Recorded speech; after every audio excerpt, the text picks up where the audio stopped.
Այսօր խոսենք այն մասին, թե ինչպես է անցնում հիպնոթերապևտիկ սեանսը։ Հիպնոթերապևտիկ սեանսը անցնում է շատ հանգիստ, խաղաղ եւ լուռ մթնոլորտում, եւ այն իր մեջ ներառում է մի քանի փուլ։ Առաջին փուլում արձանագրում ենք օրվա խնդիրը, կարիքները եւ նպատակները։ Այս փուլում հաստատվում է նաեւ վստահություն իմ եւ հաճախորդի միջեւ, այսպես կոչված ռապորտ։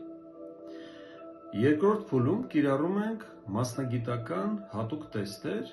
որոնց արդյունքները արձանագրվում են հաջորդ հանդիպումների ընթացքում համեմատելու համար։ Այդ հատուկ մասնագիտական տեստերը նաև հաճախորդին պատրաստում են սեանսին։ Երրորդ փուլը ամենակարևորն է։ Հաճախորդին հիպնոսի դաշտ բերելու համար օգտագործում եմ թուլացման ինդուկցիոն մեթոդներ, որից հետո հաճախորդը իր գիտակցությամբ անցնում է հիպնոսի դաշտ։ Կիրառում եմ նաև խորը շնչառական տեխնիկա և վիզուալիզացիա։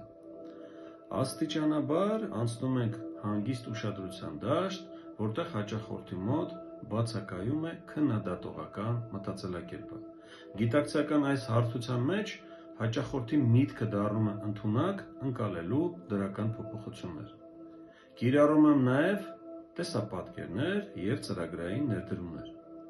Երբեմն կիրառում եմ նաև թաքնված էլեմենտի միջոցները կամ ռեգրեսիվ հիպնոսի մեթոդները, որոնք օգնում են հաճախորդին ենթագիտակցական համակարգում առավել արդյունավետ ներդրել կարգավորող ծրագրեր։ Հաջորդ, 5-րդ փուլում հաճախորդին դուրս եմ բերում